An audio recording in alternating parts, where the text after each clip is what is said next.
in our schools, the first bell rings, right? We know it's a zero period. Then the second bell rings, we know that now it's the end of the first period. Then we have the bell for the recess and everything of that sort. So we've associated certain things. Or when we know that the teacher has taken the duster in her hand, so now we know that she's all agitated and we all have to be quiet. So these are certain things we have associated because of the same set of behaviors done every day. So this is what we call as a classical conditioning. If the same set of behaviors are done on an everyday basis, we kind of get very conditioned to it. Okay, so this is the first theory of learning, that is classical conditioning, that we kind of associate a certain responses to an object or an external stimulus. I'm not going much into a very detailed descriptions and everything. Okay, I'm just giving you an overview of how things are. Okay, how this happens in the classroom. Okay, how classical conditioning happens in the classroom. Let's say that every day the teacher comes and she instructs the class to keep quiet. Okay, and then she claps. She says everybody quiet, quiet. Okay, so she claps also and she says everybody to quiet. So now the children will get quiet because they've learned every time the teacher claps, we have to be quiet. So now after a few times, the teacher does not even have to say quiet. She just has to clap 3 times and people know. Okay, now students know that, okay, now we have to keep quiet because this means quiet.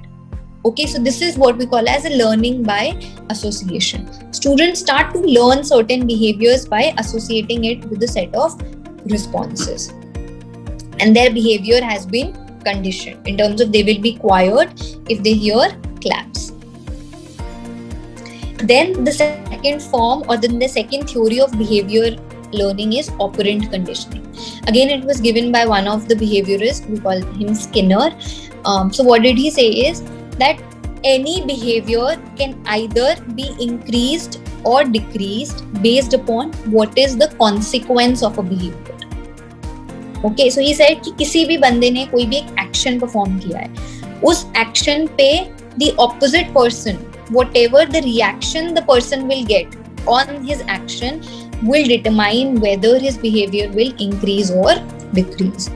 Let's say in a class, I got A+ in my report cards. My teacher appreciated me.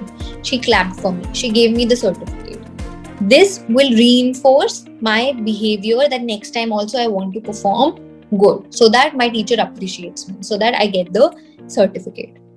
Or why do we get punishments, right? I was talking to my partner in the classroom and my teacher punished me. She sent both of us out of the room, or she punished us in terms of not letting us giving us much more homework than what the other children were getting. So now what happened is my behavior was not appropriate. I get a negative response on my behavior, right? I got a punishment.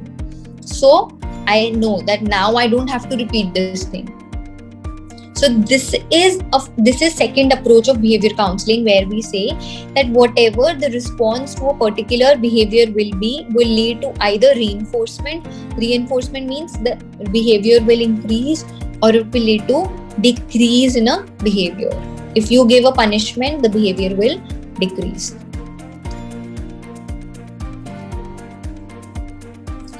Then the third theory of behavioral counseling involves observational learning, which says that I think all of us are very used to it. I'll give you this example first, okay? This picture that I've illustrated here. So what happens is these two young ladies, they've gone to this Thai restaurant today, but they don't know how to use these two chopsticks that they've been using. So they're very distressed. How do we use? We've ordered the food, but we don't know how to use these two chopsticks. So what do? They sit along and then they start noticing everybody around them.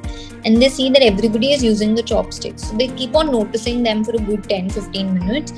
And while they've observed them, they probably got the technique of using the chopsticks and eating the food. So that's what happens in observational learning. We are always learning by observing and replicating what's happening around us. That's why we say that whenever children are around you, you try to behave in this particular way, or you have to. That's what we call as a modeling.